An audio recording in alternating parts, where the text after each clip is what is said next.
Hello students, welcome back to my channel. Vishal Gupta आपका teacher. कैसे हो आप सब स्टूडेंट्स? इस वीडियो में मैं आपको बीकॉम का जो हमारा सब्जेक्ट है ऑडिटिंग एंड सेक्रेटरियल प्रैक्टिस, उसका chapter number 8 vouching of trading transactions करवाने जा रहा हूँ। तो गाइस, सबसे पहले हम बात करेंगे वॉचिंग ऑफ परचेज बुक की, कि परचेज बुक को हम कैसे वॉच कर सकते हैं एज ऑडिटर।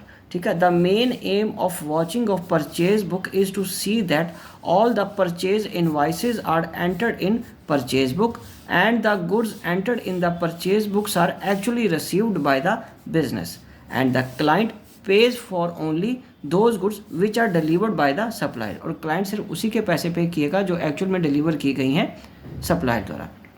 तो इंटरनल कंट्रोल क्या हो सकता है परचेजेस के लिए? The advantages of internal control of credit purchases in the organization will help the auditor in determining the extent, ये extent उसका बताएगा, to which watching of purchase book should be conducted. Each organization develops internal control for purchases according to its needs। ठीक है बच्चों। और बड़ी organisation में एक स्टोर कीपर और other departments send a purchase requisition to purchase department whenever certain goods are required by them।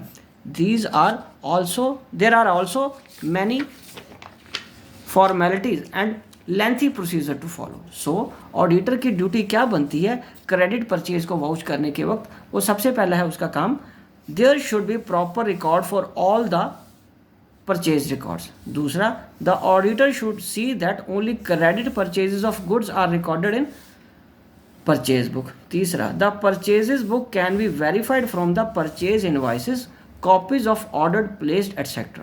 चौथा, the quantity mentioned in the invoice must be same as shown in the purchase order। और पांचवा, the price charged by the supplier must be as per quotation price list of the supplier।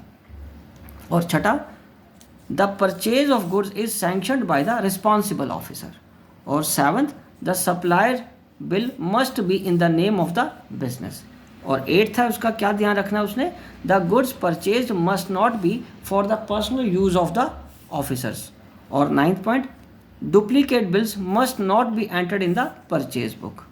और tenth क्या है, the totalling and casting of purchase book should be verified. ठीक है बच्चों, चलिए उसके बाद हम आगे बात करते हैं vouching of purchase return book कैसे हो सकती है। So the purchased goods may be return to the supplier sometimes for various reasons due to quality issue, not as per specifications etc। a separate return book is mentioned to record the returns। so internal control system purchase return के वक्त क्या हो सकता है, big या large organisations there is a internal control system to check. पहला है purchase, उसके बाद एज पर ऑर्डर, तीसरा है रिकॉर्डिंग ऑफ रिटर्न, चौथा है डेबिट नोट, पांचवा है डिस्काउंट्स एंड डिडक्शंस, उसके बाद है फाइनल पेमेंट कैसे हुई है। और ऑडिटर की ड्यूटी इस केस में बच्चों क्या बनती है, he should check that a debit note has been sent to the supplier. और उसके बाद the quantity returned as per return note must correspondence with the store keepers record, return outward register and gate keepers outward register. ठीक है बच्चों,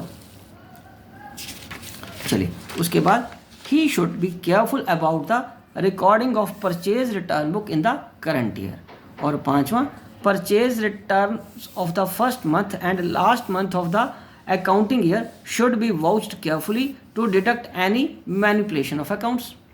ठीक है बच्चों, उसके बाद है गुड्स रिसीव्ड ऑन सेल और रिटर्न बेसिस और कंसाइनमेंट बेसिस।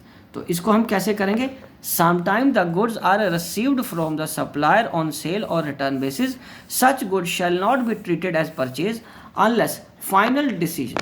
सो सिमिलरली जब गुड्स रिसीव की जाएंगी कंसाइनमेंट बेसिस पे, belong to the consignor and not part of such goods shall be treated as purchase. और उसको परचेज के फॉर्म में हमें नहीं ट्रीट करना। Okay, so no entry in the books of account for such goods should be made in the books unless such goods are agreed to be treated as purchase by the receiver। such goods till accepted as purchases should be kept separate in the stores and closing stock shall not include them। record of such goods should be maintained in separate memorandum book। ठीक है जी। और उसके बाद forward purchases क्या है? In certain businesses forward contracts are made for the future purchases of raw material at an agreed price. It is known as forward purchases. A provision for any loss expected is to be made if such an agreement involves huge amounts and there are chances of losses from the such transactions. A note in this regard shall be given along with the balance sheet. If it is not done, auditors report should mention in this regard. और बच्चों आगे क्या है? Watching किस लिए हो सकती, watching कैसे करेंगे हम? क्रेडिट सेल की। वो ऐसा आएगा, usually the sales in the big organisations are made on credit basis. ज़्यादातर सेल्स तो क्रेडिट बेसिस पे होती है बड़ी ऑर्गेनाइजेशन में, ठीक है बच्चों।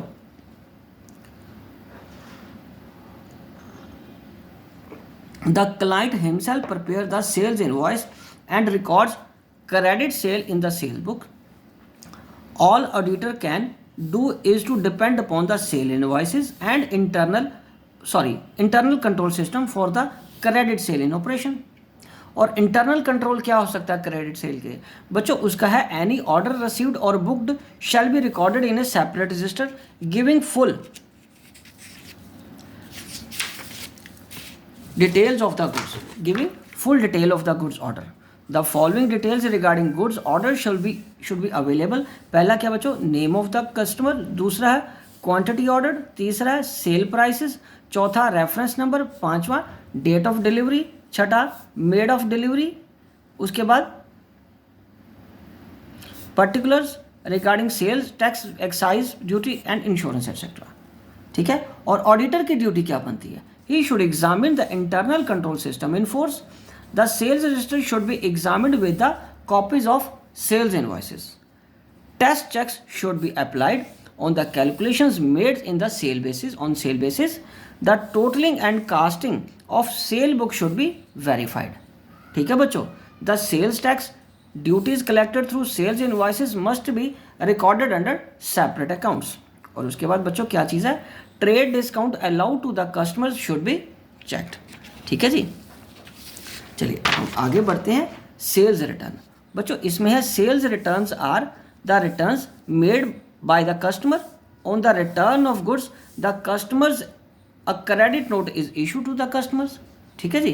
तो ऑडिटर की ड्यूटी इस केस में क्या बनेगी बच्चों? ऑडिटर की जो ड्यूटी बनती है वो पहला उसका चेक करना date on which actually return, दूसरा क्रेडिट नोट या debit note of sale return, उसके बाद तीसरा गेट कीपर्स रिसीट बुक, उसके बाद return inward register, stores records, corresponding entry for return on goods in customer's account, or goods returned should form the part of the closing stock at cost price of market price whichever is less. ठीक है जी। सो आगे है हमारा goods sold on sale or return basis. A separate record should be maintained for goods sold on approval basis. The goods sent on sale or return basis should be taken in closing stock as stock with the customers if no information has been received from the customer or still the time limit has been expired. ठीक है जी। और auditor should get a statement from the customer that the goods are lying with him on approval basis. Right हो। चलिए अब हम आगे बढ़ते हैं। Goods sent on consignment basis. तो इसमें क्या आएगा बच्चों? The goods sent on consignment basis by the principal to his agent should not be considered as sales. Only when such goods are sold by the consignee, entry for sale should be made in the books.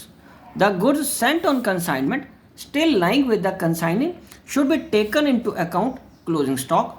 The auditor should verify the goods sent to consignment basis from pro forma invoice, goods outward register, correspondence with the consignee and account sales. और बच्चों इसका next क्या है हमारा? Client as consignee. इस case में कैसे vouching होगी? When the client receives goods as consignee the auditor should verify the following points. Unsold goods of the consignor are not mixed up with the closing stock. So sales made on the behalf of the consignor are credited in his account. Any expenses incurred on behalf of the consignor are debited in his account. और उसके बाद जो sales made की गई on behalf of consignors are not mixed with the normal sale, और वो normal cell के साथ मिक्स नहीं करनी। उसके बाद बच्चों commission earned from the consignor is properly recorded. और बच्चों 10th पॉइंट क्या है उसका, नेक्स्ट है हमारा goods sent on consignor and packages. बच्चों इस केस में क्या होगा, sometime the goods are sent to customers in returnable containers. If the containers retain containers, if the customers retain containers after the stipulated time or in the form the seller about the returning and inform the sellers about returning the container, a separate sale invoice will be prepared for the sale of container। तो उसकी cell भी मानी जाएगी फिर उसको। Sometimes the sale price of goods include the cost of containers also, और कई बार container की कॉस्ट भी सेल प्राइस में ही इंक्लूड होती है। When the customer return the container, a credit note in favor of customer is prepared and the sales are reduced। और auditor should obtain the statement of container from the customer। The vouching of the container can be made from sale invoices, gate passes, records, correspondence with the customer, credit notes issued to customers। उसके बाद क्या है बच्चों, forward cell.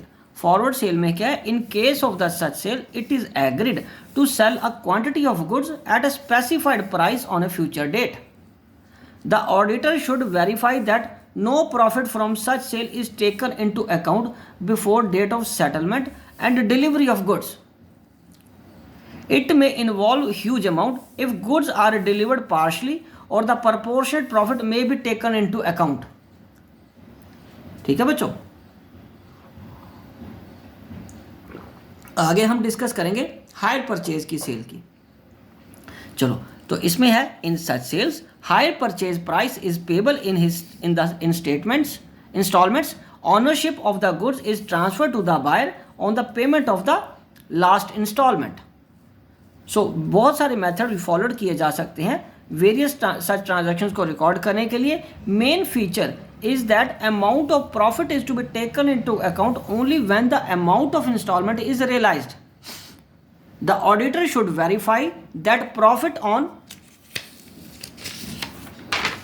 Higher purchase transaction is brought into books on the amount actually realised.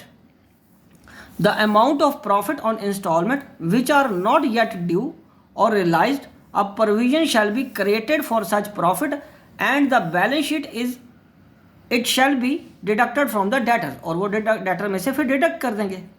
ठीक है जी, चलिए अब हम आगे बात करते हैं sale of by products. By product की सेल को कैसे वॉच किया जा सकता है। Sale of by product is treated as sales separately if the amount is sufficient. It may also be reduced from the cost of production of main product as the alternative treatment, and the auditor may follow some procedure for the byproduct as the case of main products. The auditor should, with the help of the discussion with the officials of production department, ascertain procedure for recording of byproducts, their stock safeguard against misappropriation। ठीक है बच्चों, तो चलिए अब हम आगे बढ़ते हैं स्क्रैप सेल को कैसे वॉच किया जाएगा। In the process of manufacturing scrap is produced. The auditor should inquire about into production followed for its segregation, storing and safety. The standard procedure for the sale and storing shall be determined by the discussion with the officials of production department. So any deviation there must be verified. Sale of scrap may be recorded separately or deducted from the cost of production of main product. Vouching of quotations received, quantities sold and receipts issued for the payment made by the buyers. और उसके बाद 15th क्या है, vouching of the journal proper. The auditor should be careful while watching the above entries. The senior executives may commit fraud through the above entries by manipulating the amount with the intention to increase or decrease the profits.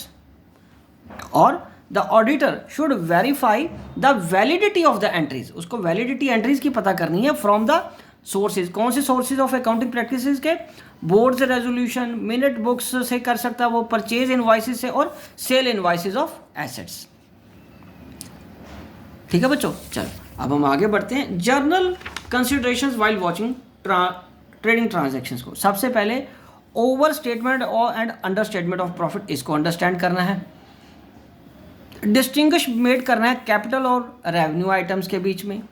Valuation of current assets shall be properly done. Fictitious assets should be written off properly and reasonably.